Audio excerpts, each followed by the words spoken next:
This Lucy Anwar.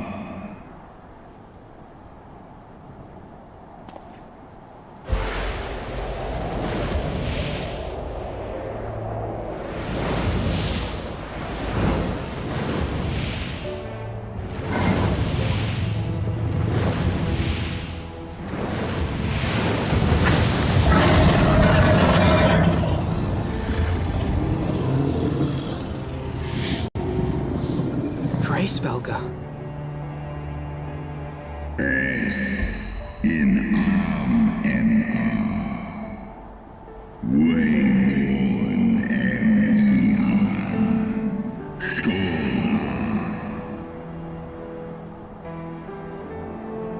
By the 12. Mine ears hear the tongue of dragons, yet the meaning rings clear within my mind. How can that be?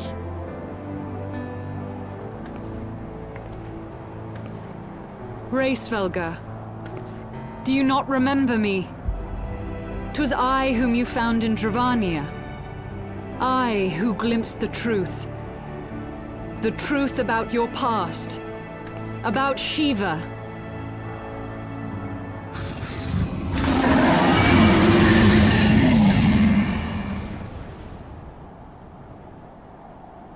But speak it I must! I have summoned Shiva's soul from the beyond and offered myself as her vessel. She has made her heart known to me. Enya. Lis ways. Anarchiesk in. En eski anschis li es in.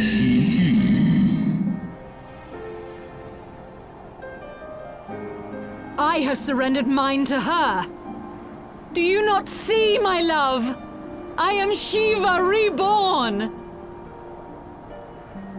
Angang. Esklai for Inesh lai. Kanukish esole. Non shi esh olin. Inesh in el duolin. I'm for is el ni an il ankin. Lisnesk nedi dranan. Eskian unkin nesh. Ikin nesh Esk esh ed all. Esk esh easy lis nice. Then the spirit that answered me. Tenesh. Esh edi in esk in. Non esi somi shisi shi.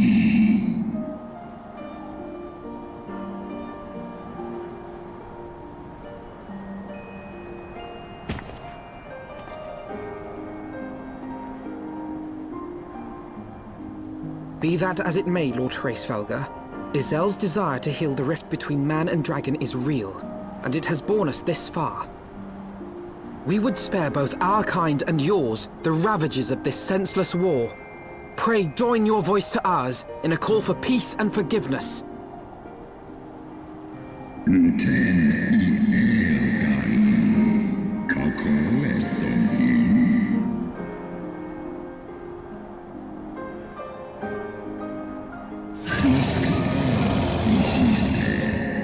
Stos in asai inos.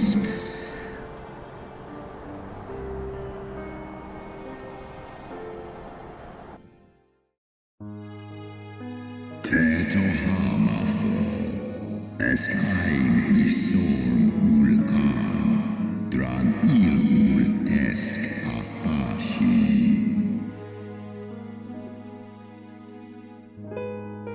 Für eine Kino, losken stari strari dran, lar es nicht schnell.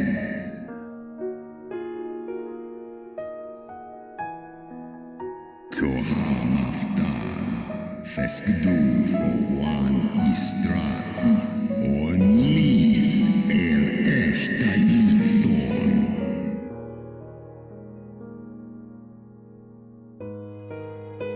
Sai if in ned, or ratatoska, stray ul mornin.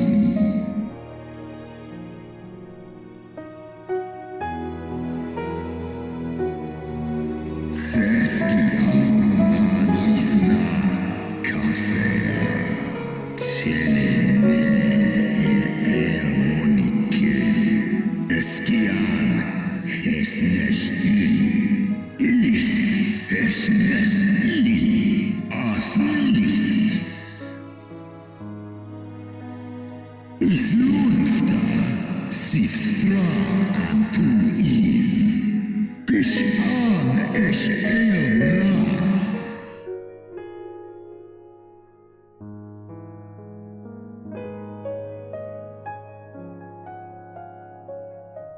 Sif moni ratatoska nisheg ed, for always in dar. Kal eikmon thorn en jui, ale fei in leita, workin uskin in. San es shisnishka, stadranam. Snodoan kin, uteda maaz mornish.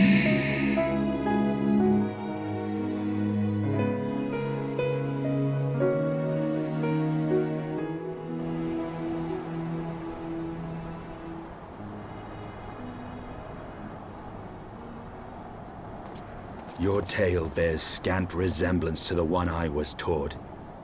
How convenient that it should absolve your kind of all responsibility. But tell me, Dragon, why should I believe your version of events? Mixai eski listain, non miki shisikin, kur ala aim el. Sai an ursin hafa an thon nizeg.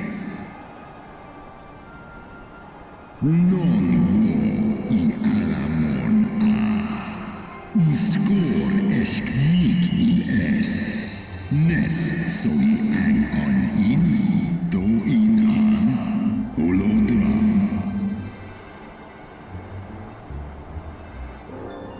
Ishgard's so-called heretics.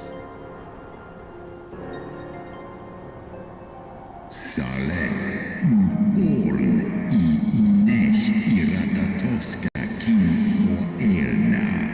Sith is nesh dokin an.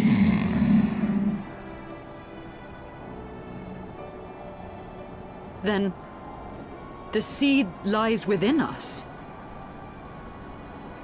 Is ros esh idram, oloson inizeg, non nish I esk diedran en, wa ulwa skola es ala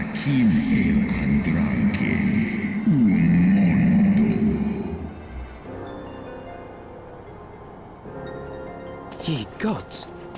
I have borne witness to such a transformation. Looked on as a heretic assumed the shape of a dragon. I imagined it some manner of Dravanian enchantment. But if any Ishgardian, regardless of allegiance, has such potential within them, 12 forgive us. To think of all the dragons we've slain!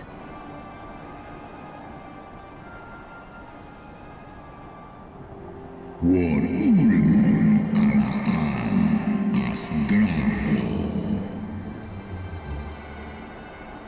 Kawol smain kol su thrahal seskmoni se an in kiliseg.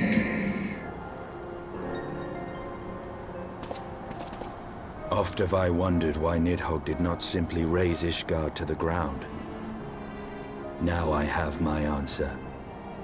He has no intention of winning the Dragonsong War, for it is no war at all, but vengeance, an eternal requiem sung for his murdered sister. In ice in drago, ale inia in. I have not come this far only to admit defeat. We can still return the eye to Nidhogg and beg forgiveness for our ancestors' crimes. Mayhap our words will sway him. Ja an, lis as an in la tu ole ul in an hers isu. Mik du set in soli, nosta no lis as dui porfa in.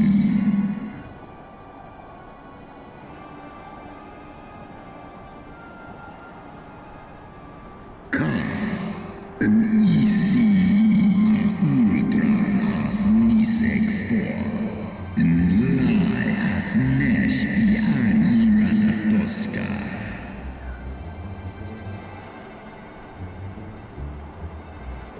En sith son ishi eskfa ulgar los an. Snosk for an, non an lis I an. Skål ilens an. Skål.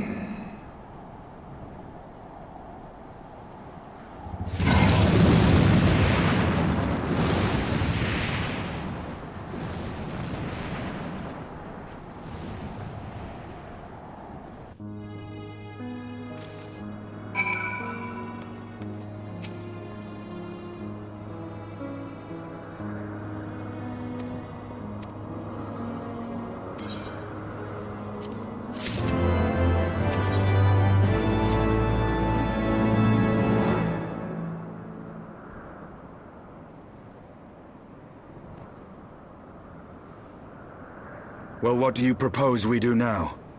I, for one, am intent on continuing to the east. What is there to be found in the east? Nidhogg's lair, the Eyrie, is said to lie in that direction. And the eye tells me he is near. You cannot still mean to slay him. You cannot still mean to stop me. I have been true to my word, and aided you in this fool's errand with Hraesvelgr. But your efforts at parley have come to naught, Lady Iceheart. I would see Ishgard saved, and for that, Nidhogg must die. With the tale of our ancestors' vile betrayal yet ringing in your ears, you speak of continuing this war? Nay, lady. I would but pierce its vengeful heart. When Nidhogg dies, this war shall die with him. A moment, Estinian. You yourself spoke of the Great Worm's strength, that you believed him powerful enough to raise your city to the ground. How then are we few to challenge him? Even behind the stout walls of Ishgard, With an army of knights manning the defenses, our victory would be hard won. Yet you propose to contend with the beast in his own lair. In close combat, this will afford us an advantage.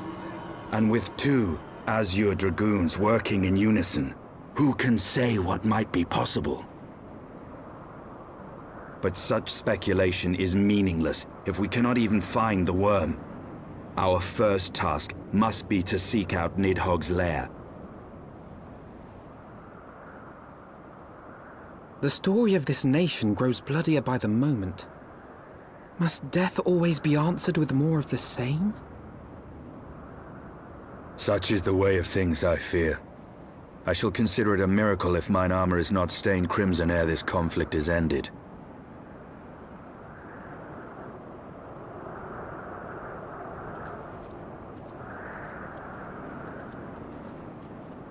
That I should be blinded by my own lies.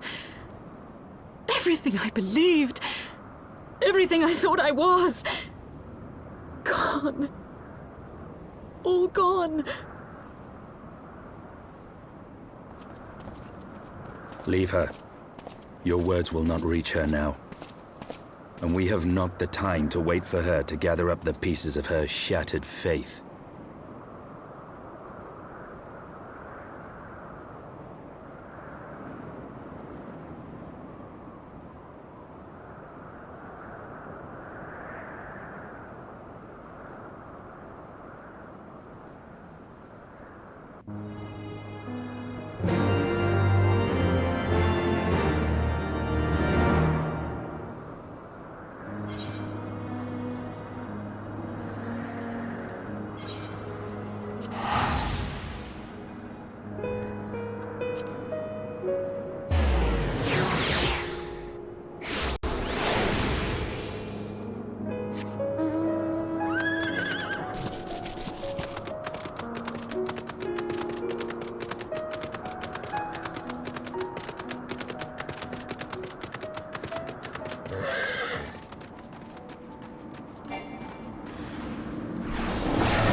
Is that it?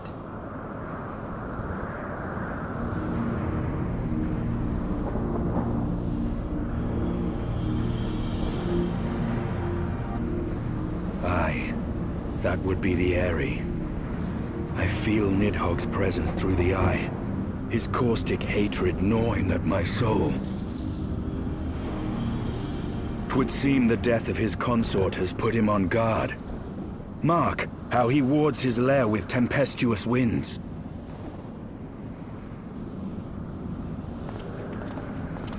A similar barrier once barred our entrance to the Primal Garuda's domain, until we discovered the means by which it could be penetrated.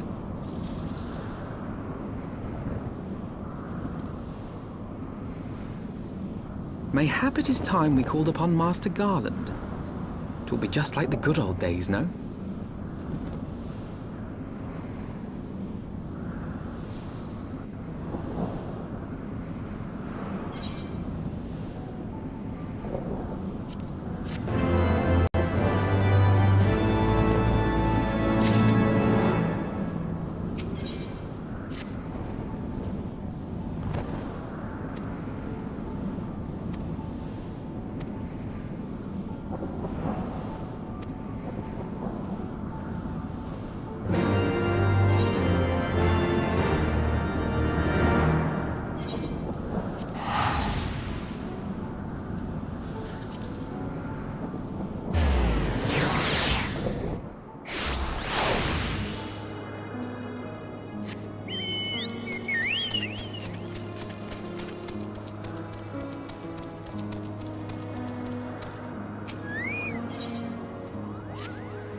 Feast your eyes upon our latest and greatest feat of engineering.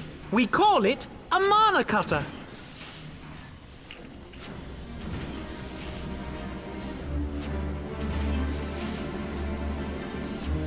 After you put down Gaius, Wedge and me struck out on our own for a bit, and started work on the successor to the tiny Bronco. Impressive little thing, isn't she? My talent for ship design has plainly rubbed off on them.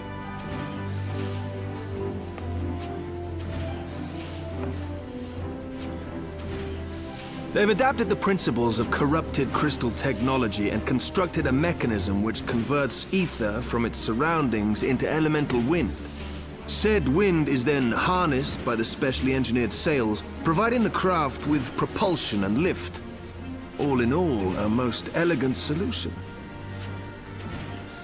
I'm actually a little upset that I didn't think of it myself. The design does, however, come with one small flaw. The energy conversion ratio's bloody awful. To generate enough power to get you off the ground, you need to be in an area awash with predominantly wind-aspected ether. In other words, there are a few places you can fly, lots of places you can't. The new Ishgardian airship hasn't left the boys much time for tinkering, meaning it may be a while before this particular project takes off, if you'll forgive the pun.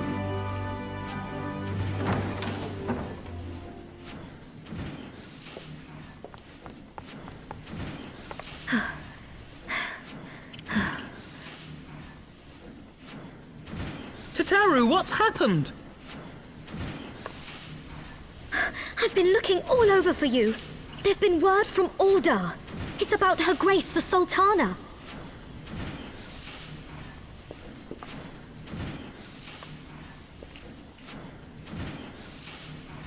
It seems you're required elsewhere. Leave the mana cutter with us. We'll see that she's airworthy and suitably equipped to slice through those winds.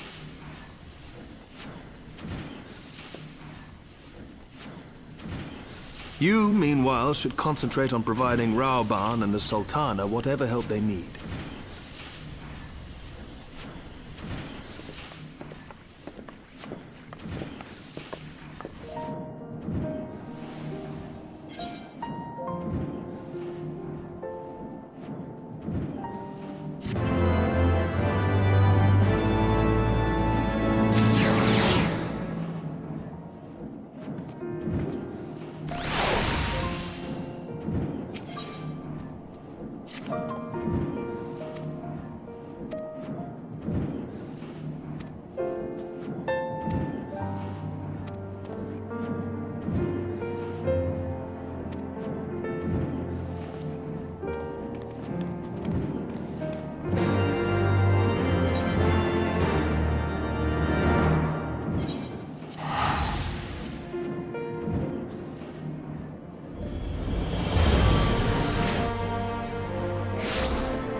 Thank you for coming.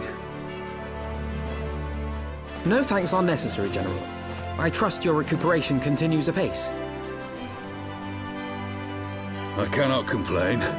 Thanks to Higiri and her ministrations, I've regained much of the strength I lost during my imprisonment.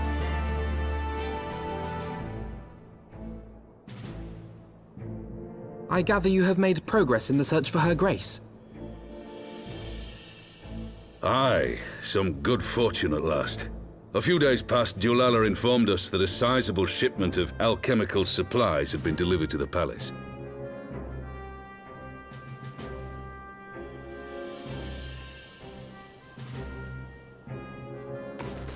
With Papa Shan's assistance, I set out to ascertain the source and nature of the shipment. My inquiries led me to Frondale's frontistery. There, I learned that an order had been placed for a curious substance designed to sustain patients trapped in death-like slumber. An invention of the former head alchemist, apparently. A death-like slumber?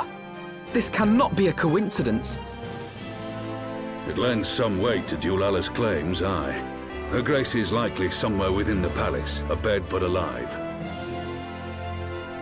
Before making any attempt to extricate the Sultana, however, it seemed prudent to learn what manner of substance was used to induce her torpor. To that end, I made inquiries as to the whereabouts of the one most like to have administered it. The lady-in-waiting, Meriel. We sent for you as soon as we learned of her location. All that remains is to apprehend the woman. We shall find our cat's paw in the Silver Bazaar. But we must tread carefully. The market is not the bustling place it once was, and someone is sure to mark our coming. Should they inform the monetarists, we'll have a fight on our hands. We must be prepared for the worst, and being short an arm, I thought it wise to take another in its stead. What say you, Warrior of Light? Will you lend me yours? Then I pity the bastard that stands in our way. Come, my friends, for Nanamo and for Ul'dah!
You are Meriel, the Sultana's former lady-in-waiting?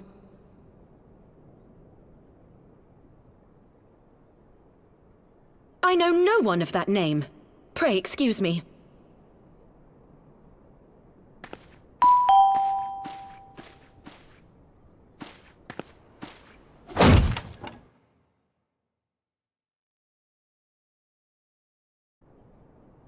General Alden!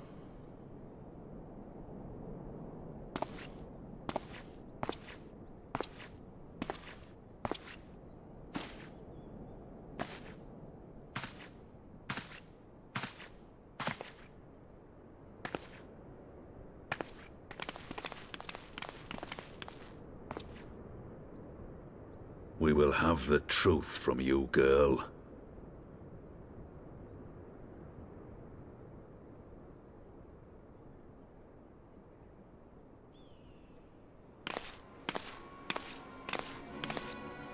Mayhap it would be better coming from me.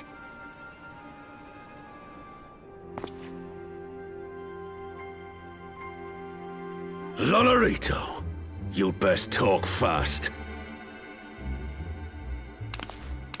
As you know, Teleji Adeleji's Cartano reclamation bill was no more than a facade, a means to get his grubby little hands on that Allagan monstrosity Omega.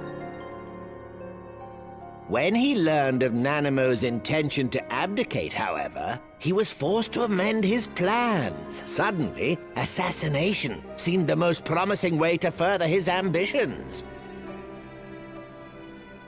I am told Teleji had discovered a maid in whose veins ran the blood of House Thorn, a new, more pliable puppet to sit the throne. 'Twould have caused an uproar, of course, but few could have contested her claim.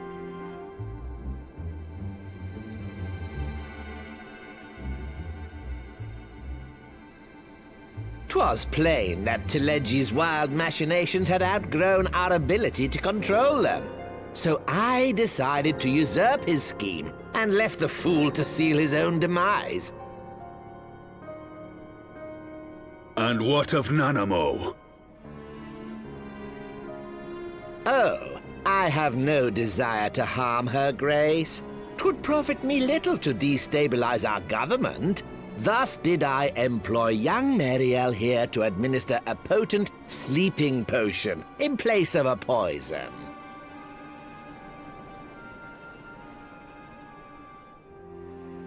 You should know, General, that your dear friend Ilberd was fully aware of my plan. I had him lie about the assassination as a means to prime your rage against Teleji. We weren't entirely sure how you would react, but things went rather better than expected.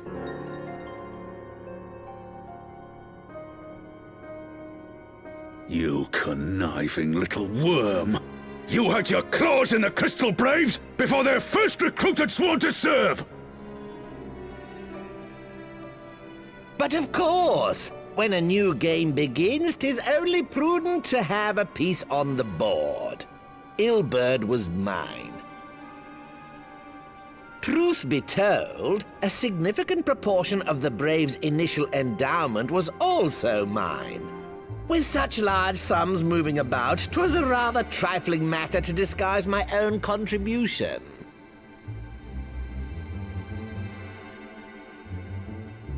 Ah, Ilberd. I secured his services with a promise to support his cause once my authority had been solidified. I swear, the man thinks of naught but prizing Alamigo from the grasp of the Empire. Unlike you, General, the poor fellow seems quite unable to forsake the land of his forefathers. Mayhap that's why he called you a traitor to your people and a disgrace to your homeland, amongst other things. What was it he always compared you to? Oh, yes, an overgrown lapdog begging for scraps at the Sultana's table. Oh, how we laughed. Alas, Ilberd's entertaining little outbursts eventually gave way to wearisome tirades, and the zealous brute became rather unruly. I had no wish to see you executed, you understand, but he would not take no for an answer. Rest assured, his employment with me has long since ended. Which brings us neatly to the present. What say you, General? Both you and the Sultana are alive. We have one corpse and one fugitive. And preparations have been made to restore your good name. Shall we cry quits and start again with a blank ledger? The hells we will! Do you honestly expect me to forgive and forget? After all you've done? You're guilty of high treason! Stay your blade, Master Alden. You yourself are not innocent. Or have you forgotten your own crime in executing Teleggi Adeleggi without trial? Though you acted out of loyalty to the Sultana, such deeds are in violation of both the word and spirit of the law.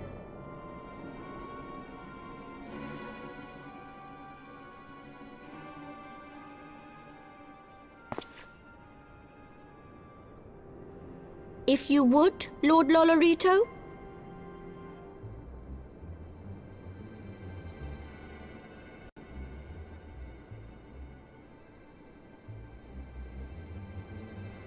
This potion will wake the Sultana from her slumber. Consider it a gesture of conciliation. You will find Her Grace resting comfortably within her private chambers. Should you doubt my word, I shall willingly accompany you to the palace as your hostage.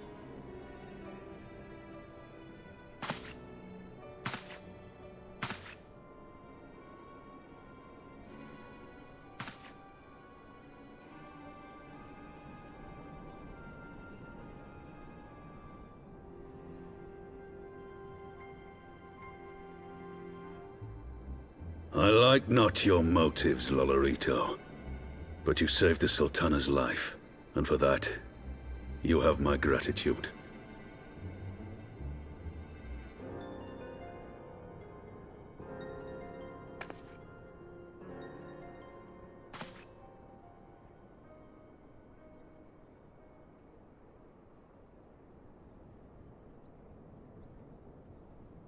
Rauban Aldin, you are hereby reinstated as General of the Immortal Flames. The citizens of Uldar shall once more be united under Nanamo Ulnamo, and together we shall usher in a new age of prosperity.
I was having the longest dream.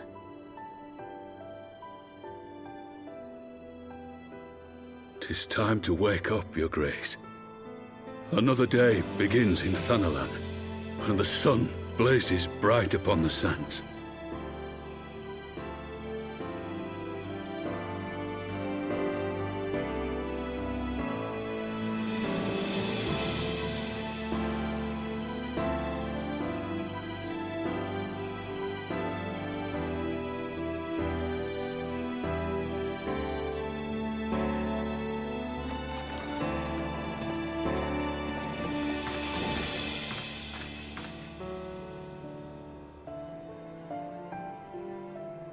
Her Grace is awoken.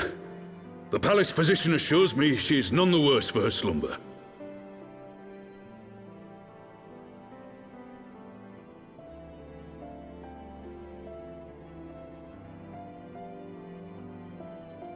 I believe Her Grace will soon resume her plans to place the government of Uldar into the hands of its citizens. Whatever path she chooses to take, I shall walk it with her. And we shall tread slowly, lest the nation be unsettled in our wake.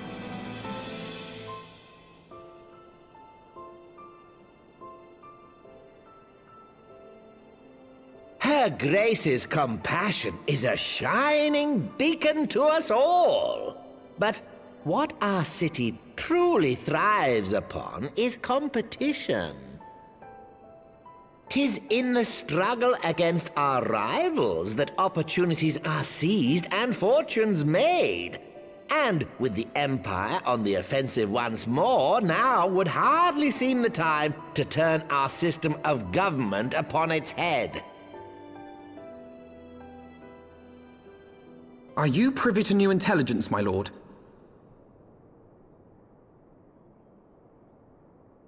I would hardly call it new. Remind me, what was the name of that enormous Imperial warship which met its end in Mordona? Oh, wait, I have it. The Agrius. Yes, well, 'twould appear that the Garleans have been hard at work on another such vessel. How close are they to completing this ship? Is it operational? Its maiden flight was a success, I hear. I should imagine Emperor Varys is eager to see how it performs in battle. My lords and lady, I move that it is time to repair the damage caused by Teleji Adeleji and prepare our great nation to repel the Empire once more.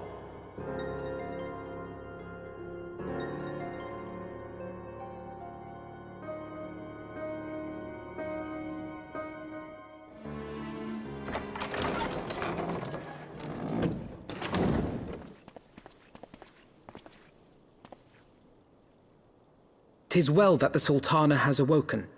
The Syndicate yet needs to put its house in order, but 'twould seem the worst of the confusion has passed.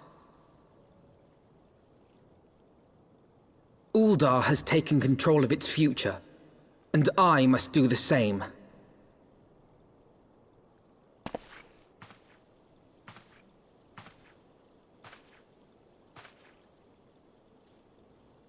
I have decided to disband the Crystal Braves. Among the recruits, there were those who supported our Order's goals and convictions with all sincerity. 'Tis my hope that these loyal men and women will choose to remain our allies in the battles to come. As for those who sided with the traitor, Ilberd, they shall be hunted down and held to account for their crimes. It is my earnest hope that they will surrender themselves peaceably when the time comes, though I think it unlikely. Ah, my all-conquering Crystal Braves. The model army meant to pave the way for a single unified Grand Company of Eorzea. That so high an ideal should be brought so low. I need not tell you how deeply the betrayal stung me. Yet I see now that it was mine own naivety and pride which allowed the Braves to fall prey to corruption. As ever, It is to your own shining example that I turn for inspiration. Like you, I mean to stand firm in the face of hardship and give mine all for the cause. Let us resume the search for our missing comrades, that we might come together to shine the light of dawn across the realm once more. The role of Crystal Brave Commander suited me ill, and I shall play it no longer. Henceforth, I shall be no more or less than Alphino, proud member of the Scions.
All stands ready, Lord Commander.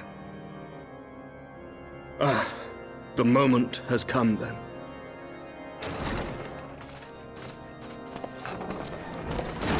Pray excuse my lateness. I paid a brief visit to the workshop to inquire about the mana cutters. The engineers assure me that they're ready.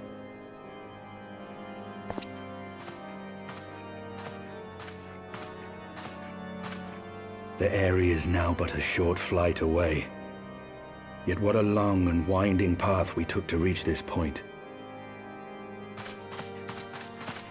Were it not for Master Alphino's proposal, we never would have attempted to parley with the dragons. Though our negotiations yielded little, our expedition with Lady Isar taught us much.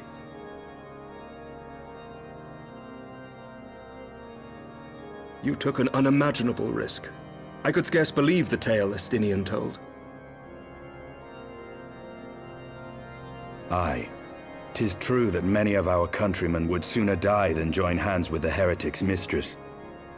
But 'twas through that most unlikely of alliances that we came to speak with Hraesvelgr. A conversation that went rather poorly, as I recall. In this instance, the journey was more important than the destination.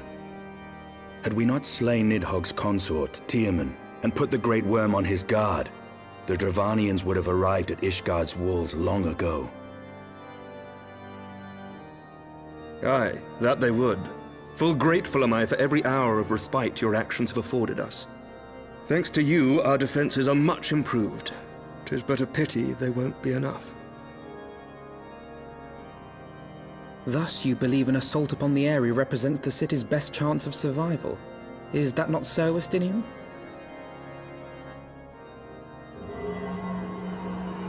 I am under no illusions. Nidhogg's might is legendary. But with his eye in my possession, I can stifle his strength at the source. Victory will be hard won, even so. And I shall be glad indeed to have the Warrior of Light at my side. You shall have my blade as well. There are more of these mana cutters to be had, yes? Lord Commander, no! How can I, a proud knight of Ishgard, stand by and do naught while an outsider risks life and limb for our homeland? I swore an oath to protect this city. Pray leave the slaying of dragons to dragoons, Sir Knight. Your duty to command the city's defense is no less vital. Should we fail, and Nidhogg slip through our grasp, who then will hold the walls against him? Will you leave Ishgard in the hands of the Holy Sea's zealots? There are others. Who but you has the authority and the standing to orchestrate a city-wide defense? I do not, and neither does the Warrior of Light. That is why it is our place to fight, and yours to remain here, Lord Commander. What? You too, Master Alphino? By the Fury! You have shown some promise, but this adversary is far beyond your skills.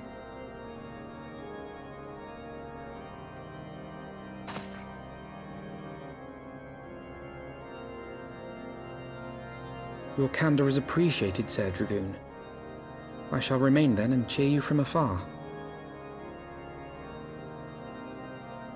Well, my friend, it would seem I have discouraged the last of the volunteers, and claimed the task as ours alone.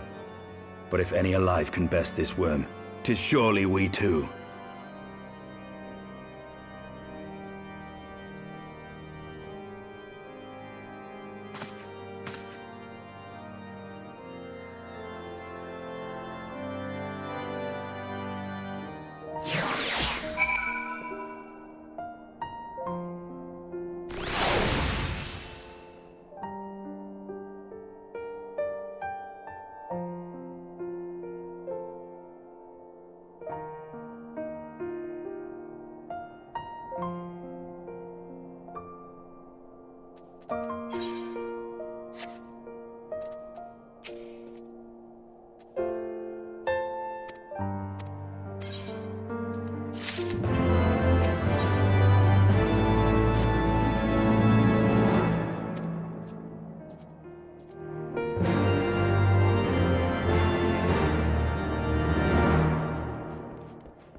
Nes ul an in, nek el ulangaim. Nodo eni draho an. Siv in anesh, siv kere.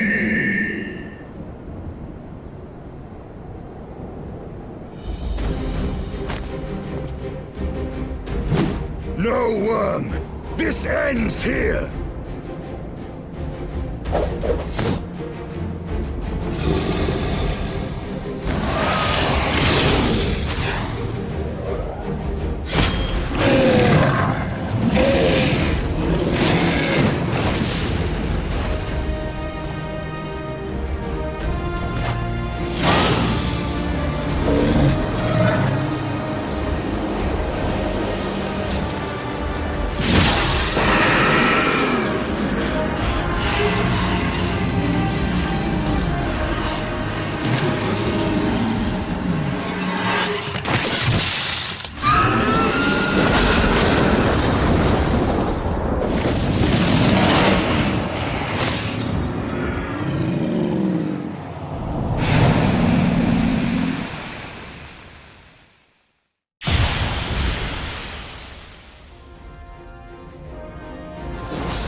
You gifted my people 1,000 years of suffering.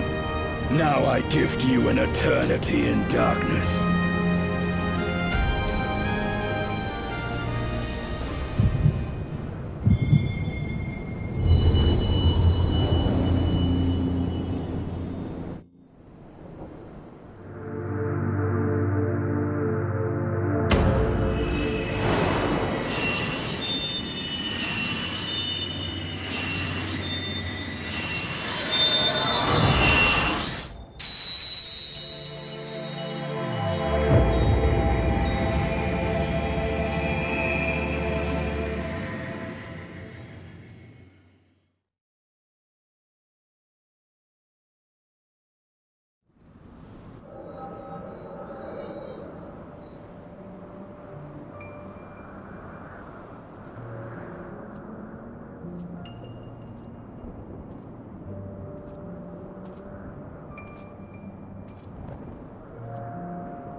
They are ours, Lord Eldrath.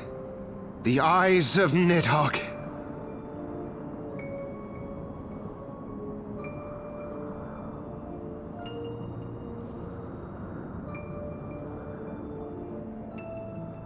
Aye. The worm lies broken and my father is avenged. With the wellspring of his vitality thus denied him, Nidhogg shall not linger long in this world. But behold the terrible price we have paid. My sire is dead. So many brother knights slain. We traded our honor for the strength which now courses in our veins. And still we are forced to make such sacrifice. But not in vain, my lord. Hraesvelgr is the only great worm left in Dravania, and he dares not leave his lair.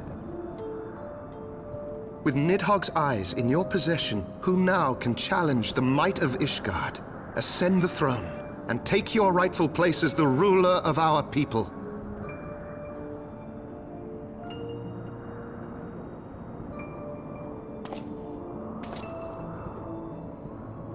Nay, my friend. I must forsake the mantle of king. Though Nidhogg be defeated, his wormling horde yet darkens the skies with wings beyond counting. As one who partook of Ratatoska's strength, it shall be my penance to bear a knight's arms until death grants me leave to retire. When that day comes, no prince shall perish, but a hell's-bound hunter of dragons. But Lord Haldreth, what then shall become of the royal line? Think of your people, my lord. Without a king, who will the common man turn to in his hour of need? How will he find his way without your benevolent hand to guide him? I thank you, Sir Flavian and Sir Silvertrill, for dispelling my remaining doubts. With men of such wisdom and compassion in service to the realm, 'tis plain that Ishgard has no need of a king. But if you must bow to the demands of tradition, you need look no further than yourselves for one worthy to wear the crown.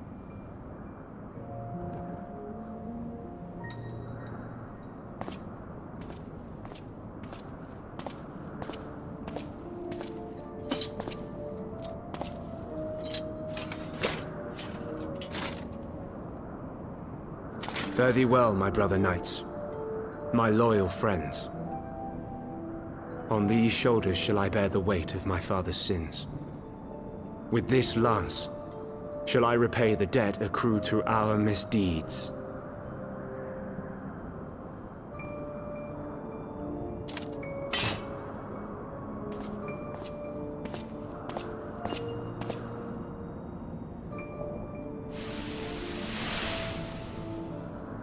What cruel jest has fate played upon us? Have we seized this desperate victory only to lose a king? We can but act as our lord has bid. We few who remain must divide between us the rulership of Ishgard and her people.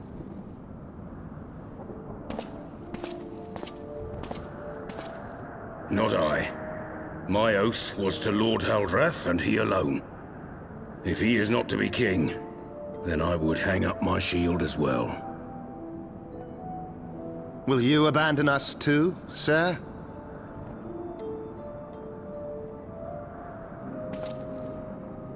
I would wash my hands of blood and betrayal, and take up an honest trade. Mayhap I shall serve ale instead of sharpened steel.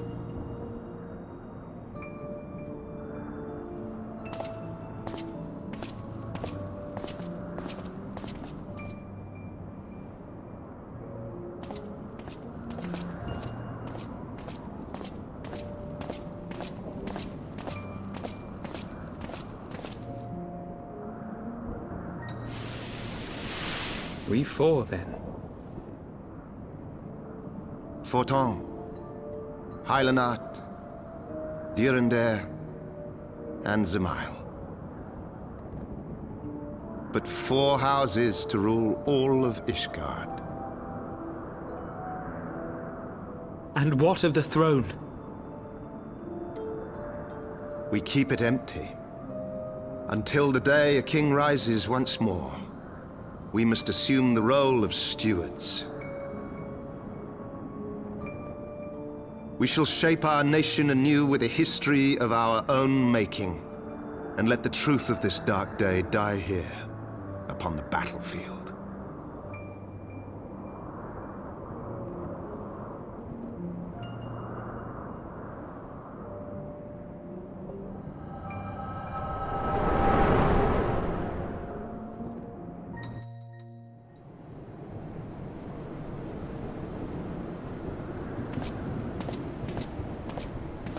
What ails you, friend? Are you wounded?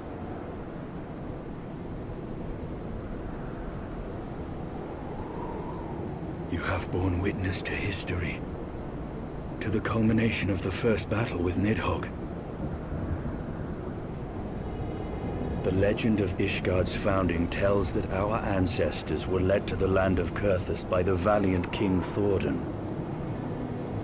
In the midst of their journey, they came to a wide chasm, where they were set upon by a great worm, Nidhogg. A furious battle then ensued, with Thordan leading the van. Though the brave king was slain defending his people, his son, Haldreth, the first Azure Dragoon, fought on undaunted.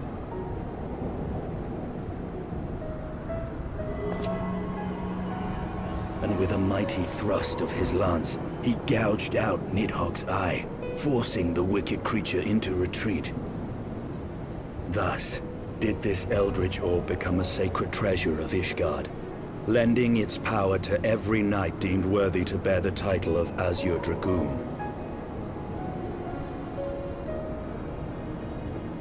A rousing tale, is it not? Would that I could still believe it. But your vision, which we must accept as immutable truth, leaves no room for doubt, save on one point. If Huldreth took both of Nidhogg's eyes, then how came this eye to be lodged in the worm's skull?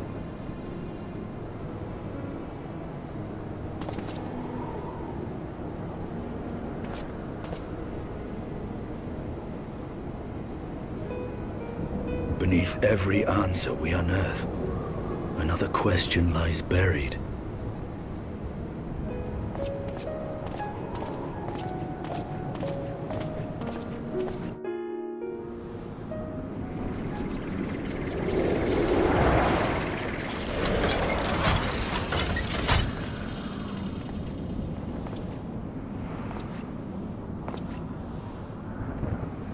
'Twas a fierce battle, but one I knew we would win. Your fame is well deserved, warrior of light. Full proud am I to have fought at your side. I would fain return with all swiftness to Ishgard to inform the Lord Commander of our triumph.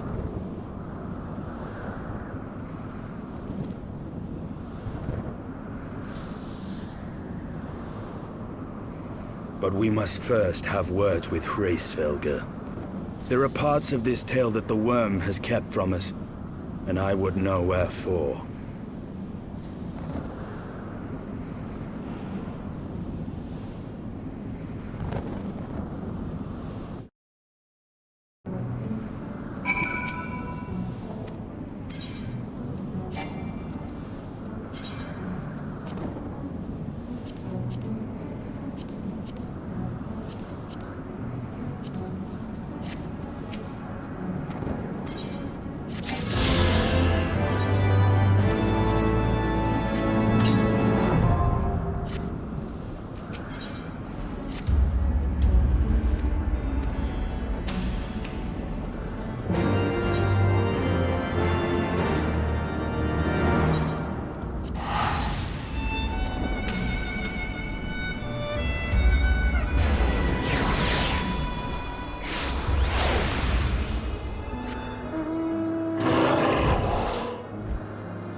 You mean the moment I prized your eye from his head?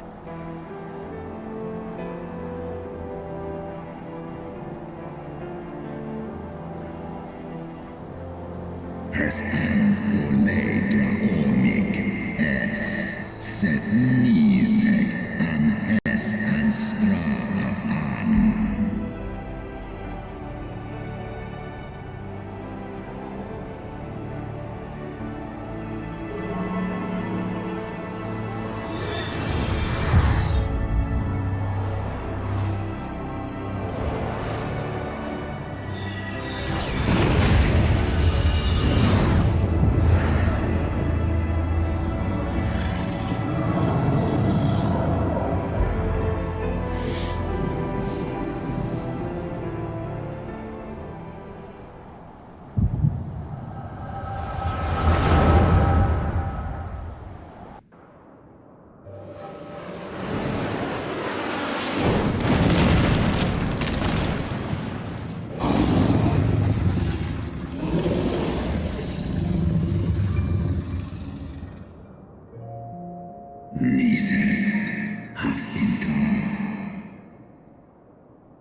Mon in andor an aki som los eltan. Osk iniken un mistia in mon himmel.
Has easy an in.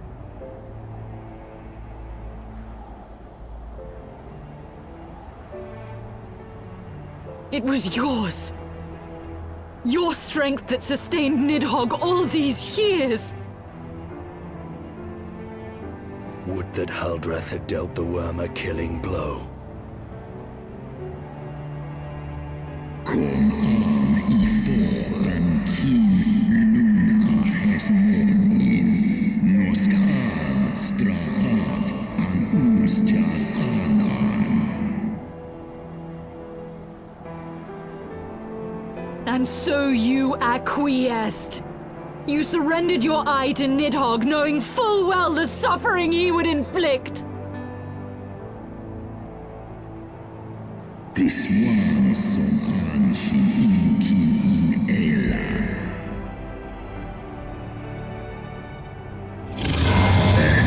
Ratan in he. Esklos miseg a. Liz esk an gaan.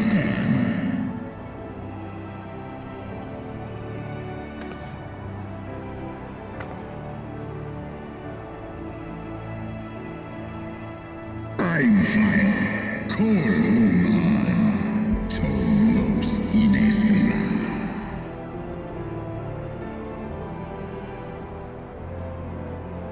Kas echi shiso, Sek mon ina an, Srei snowfall in sith I an.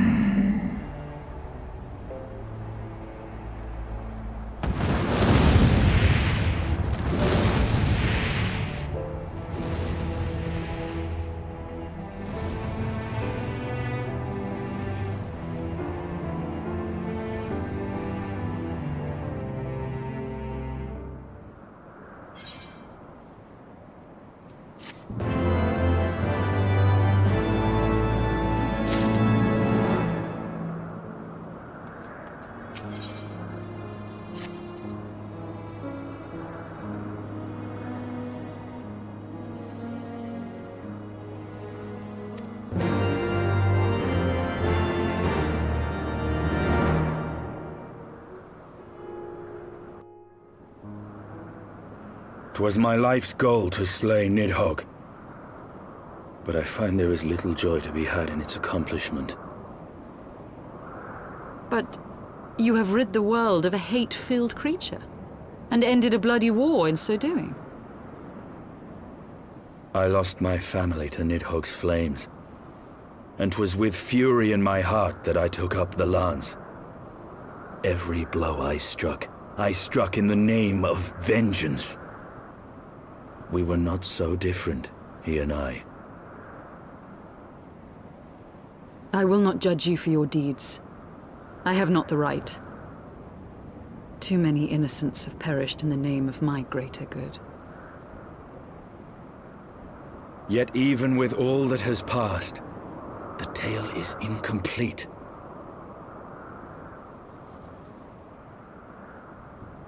We are short a great worm's eye. Of the pair which Haldreth took from Nidhogg, only one is known to us, the one I bear. What then became of the other? Why did Nidhogg, who had taken such pains to prolong the Dragonsong War, suddenly decide to hurl his entire army against the walls of Ishgard? Lord Commander. Aye. The deed is done. Nidhogg is slain. What? In the city? A battle with whom? At once, Lord Commander. Hold firm till our return. Fighting has broken out in the city. Lord Emmerich was sparse with the particulars, but it seems some commoners threw open the gates to a force of heretics. I gave no order to attack. Are we to mark the end of the Dragonsong War by spilling the blood of our own? Mayhap Hraesvelgr was right about us. Let us away, Warrior of Light. The people must be saved from themselves. Wait! I would join you! There has been enough violence. I will appeal to my people in the city and make them see reason.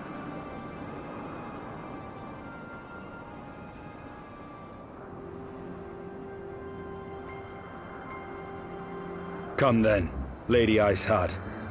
Let us write the final chapter in this damnable war.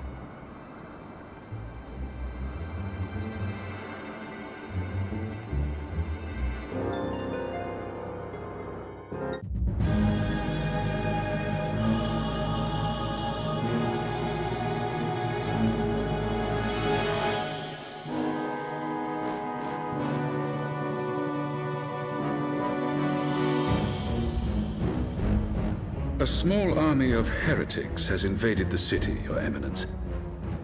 But there is no cause for concern. A sizable contingent of our soldiers is already in place to repel the Dravanian assault, and the intruders will soon find themselves outnumbered and outmatched. Our plans proceed apace, then? Yes, Your Eminence. This unrest shall serve to feed the people's fear of the heretics and the dragons both. And lend renewed fervor to their prayers for deliverance. Very good. Grant our guests what time they need to sow a measure of chaos, then order the Temple Knights to crush them. Your will be done.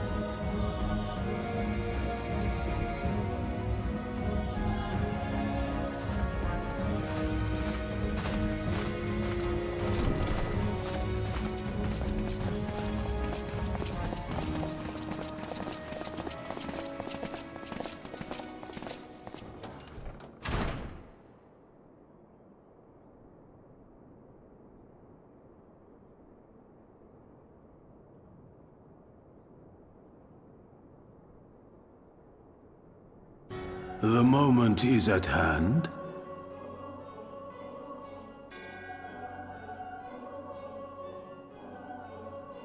Excellent. All shall soon be in alignment.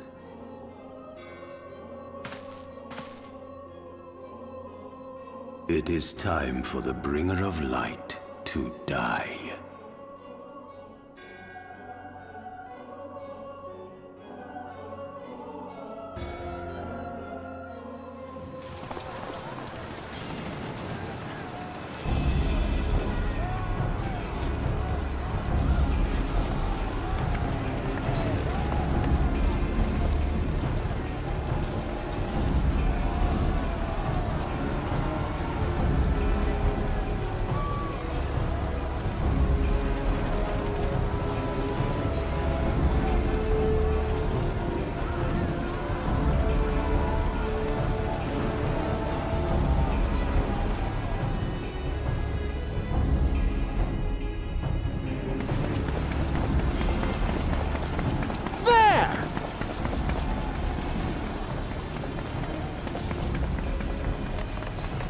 Comrades!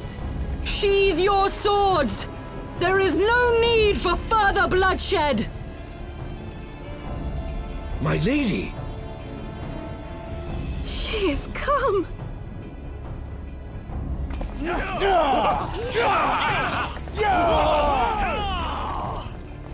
Hear me, brothers and sisters! The war is ended! Nidhogg is no more!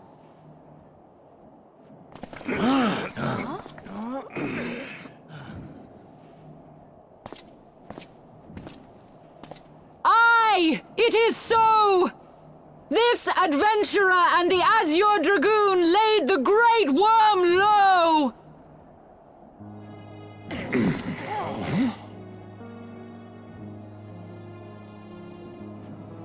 The endless cycle of violence between man and dragon was born of our forefathers' treachery. You have followed me, bled with me, to bring this truth to light that we might all know peace. But Nidhogg is dead. Nidhogg is dead, my friends! He who bore such hatred towards Ishgard is dead! Let his hatred die with him, I say! Let us sheathe our swords and go in peace! Have we lost? No, my friend! Far from it! At long last, the peace for which we have so desperately fought is within our grasp. And I, for one, would not forsake it!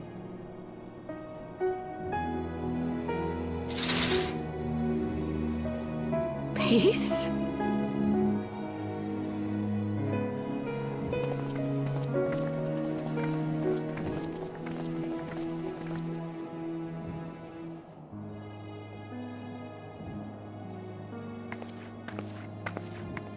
Seize the witch! Let none escape!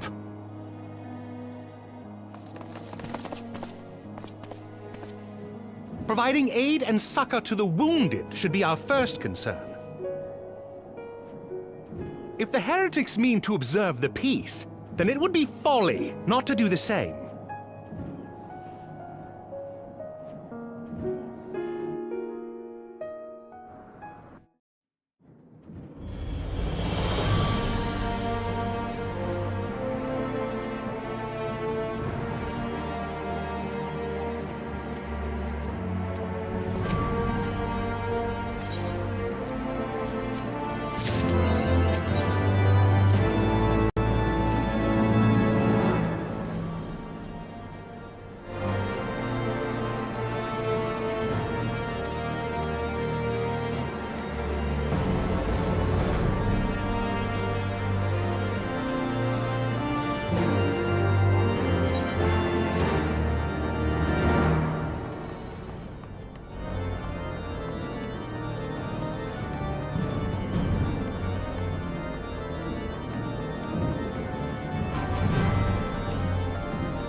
Praise Halone, you are safe.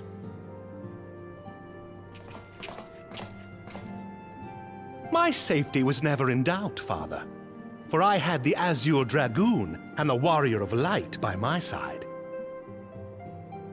We bring the most wonderful tidings.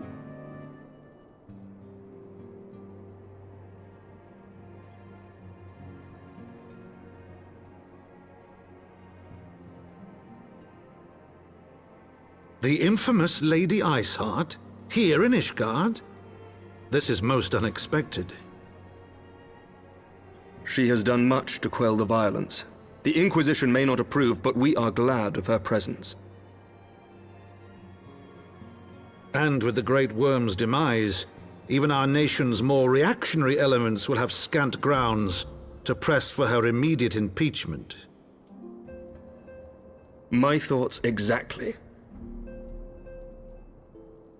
What of the truth revealed to us by Hraesvelgr? That the origins of the Dragonsong War, a core tenet of Ishgardian faith, are quite unlike those depicted in the scriptures. That men and dragons once lived together in harmony, and that it was man's treachery which shattered the peace and plunged our peoples into war. The same scripture also describes the origins of the High Houses. Were it exposed as false, the legitimacy of our rule would be called into question.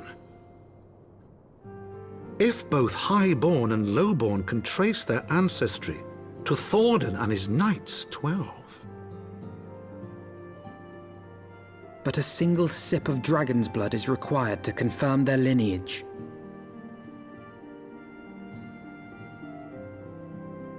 If the Holy See knew of this and chose to remain silent, their crimes are grievous indeed. Regardless, this state of affairs cannot be allowed to continue.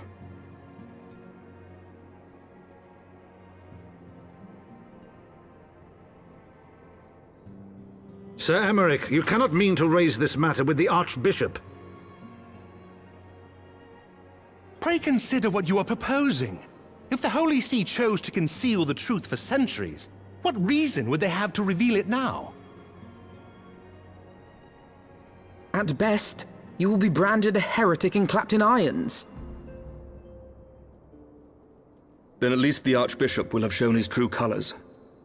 My friends, this war will never truly be at an end until the truth is made known. You must see what lies on the horizon if it is not.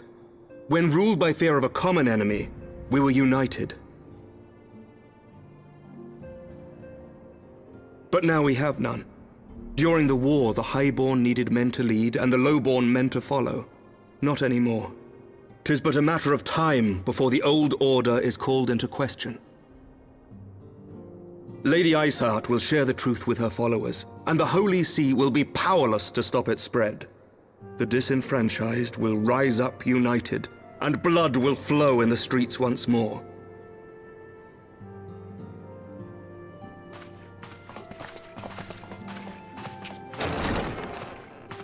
A divided Ishgard will not survive.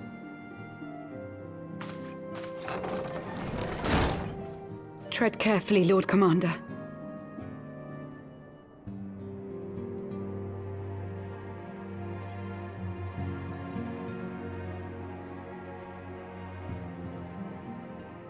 My lady, is it wise to let him go? I sympathize with the Lord Commander's desire for reform, but to approach the Archbishop in this manner bespeaks an idealism to which I did not think Sir Emeric prone. Though he comports himself as a realist, he has long dreamt of reform. 'Twas that idealism which first drew me to him, that which made me swear an oath to serve. We must not think of ways to hinder his cause, but rather ways to aid it, even should the Holy See cry heresy. You cannot mean... If the Lord Commander does not return from the vault at the appointed hour, I mean to go and fetch him. Have care, my lady. Your words border on treason. Should they reach the wrong ears, you will be declared an enemy of Ishgard. That is a risk I am willing to take. Lest you forget, my lord, I am not born of this land. My loyalty is to the Lord Commander alone.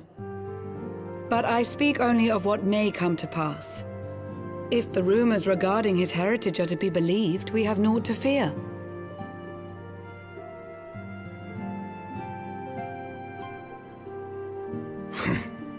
Lies and slander.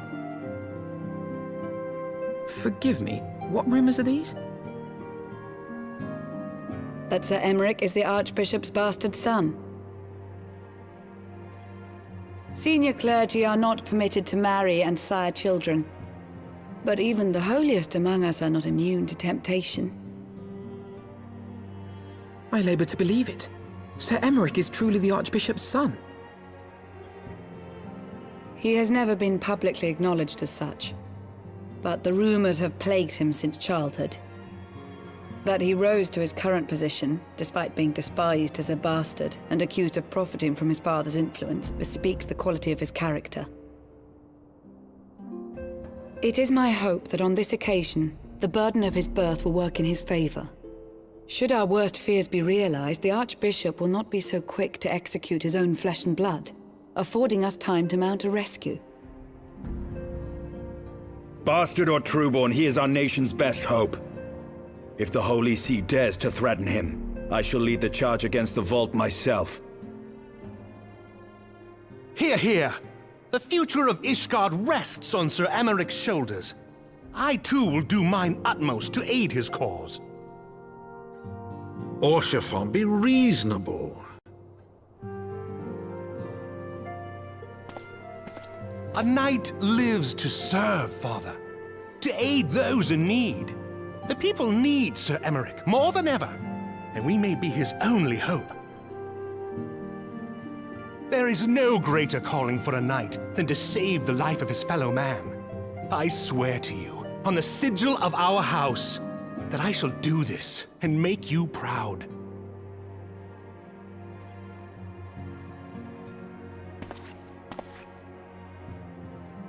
Even you? Romantic, reckless fools, the lot of you. So be it. Make your preparations.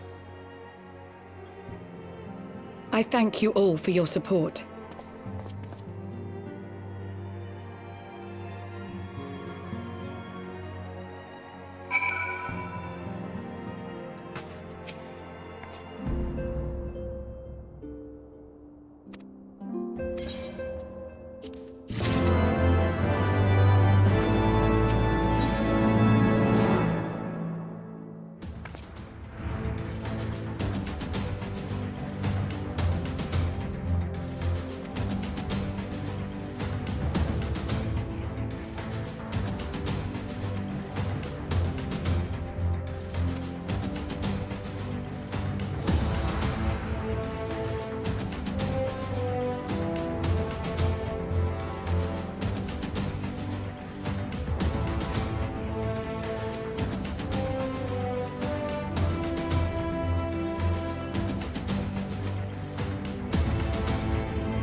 Where do you think you're going, Missy? I'm sorry, I didn't mean to offend. What's going on here? What's it to you, boy? Piss off. Hold on. I've seen them around. They're in and out of House 4 Tom's Manor all the time. Oh, I see. Skulking about at your highborn master's bidding, eh? Bloodhounds hoping to catch a whiff of heresy, is that it? You are quite mistaken, I assure you. We came here to help. And if you know what's good for you, you will let us pass. Haha! Listen to the pups yapping. Come here, boy. I'll give you cause to yelp.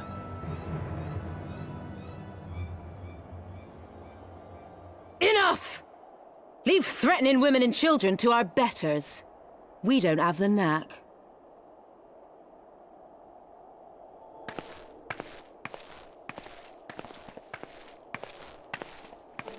Hilda!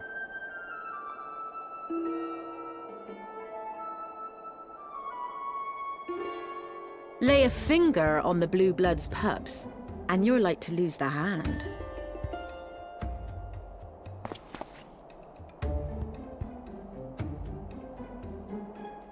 And often I get called on by glorious heroes like yourself.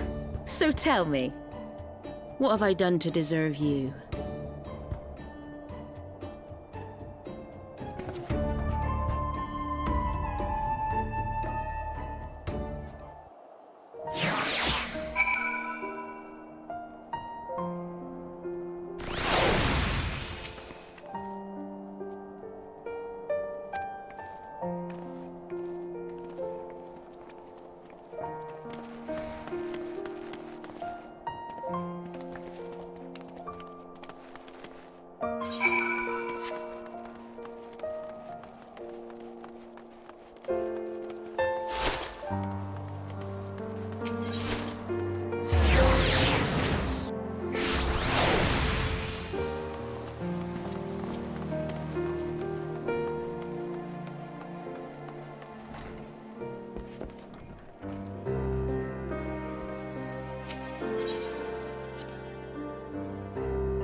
So, while you're on your way to kill Nidhogg, you stumbled on some dirty secrets that the Holy See has been hiding for centuries. Eh? What are they on about? The High Houses. And what makes a nobleman so bleeding noble? They trace their blood back to King Thordan and his Knights 12, the founders of Ishgard. But our friends here reckon we're all descended from the heroes of Eld. Highborn and lowborn alike. And so Sir Emeric, Lord Commander of the Temple Knights, has gone to ask the Archbishop if he wouldn't mind letting everyone know. Is he simple? The old bastard will have him executed for heresy. Wow! Seems to me that's what the good sir wants. Seems he thinks a noble sacrifice will serve to prove his claims. We cannot stand idly by and allow Sir Emeric to do this. Ishgard has need of him. Look, you've a good heart, I can see that. Willing to risk your neck for someone else even when his troubles ain't yours. But what's this got to do with me? If Sir Emeric is imprisoned in the vault, we will need all the help we can muster to breach their defenses and rescue him.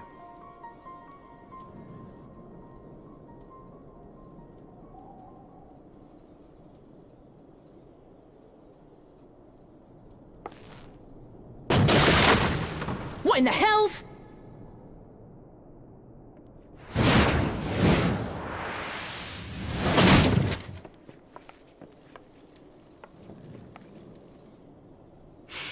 Ah, the unmistakable scent of heresy.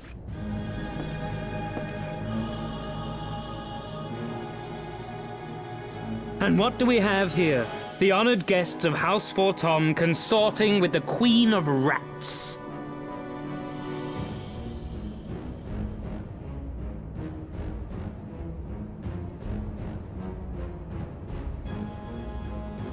Ooh, plotting insurrection, I shouldn't wonder.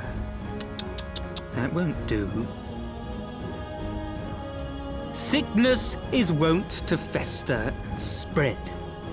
It must be burnt out ere the infection takes hold. I reckon Sir'd be happy to wield the irons himself. Well, so happens I've got irons of my own.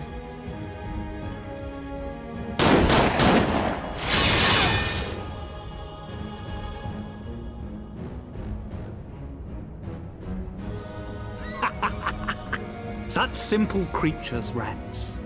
Certain to attack when cornered. Let us step outside, milady. In here, your toys could hurt someone.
There's no denying your gifts.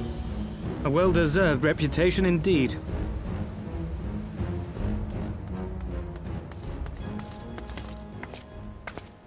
Enough!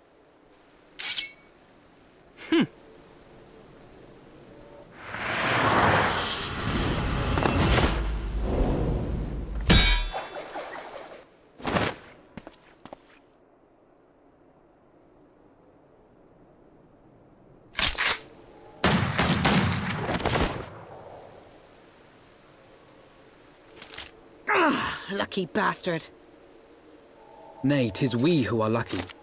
Had we fought on, 'twas but a matter of time before our conflict claimed the life of an innocent bystander.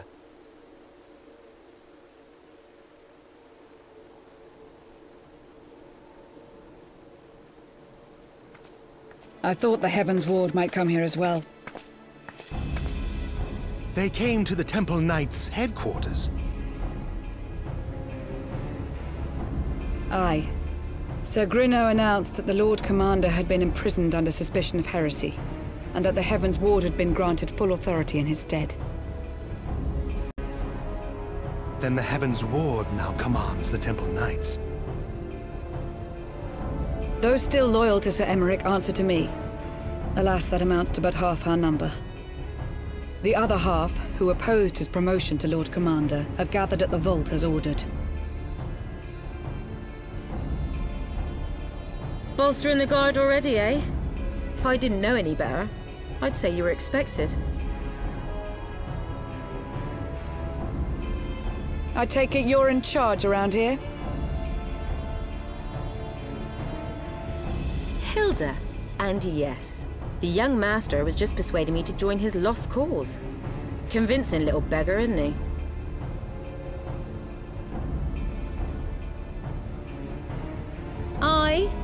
Your passion moved me. A bit. That, and the fact that we're sick of living off the leavings of our betters. If you've a mind to change things around here, then we've a mind to join you.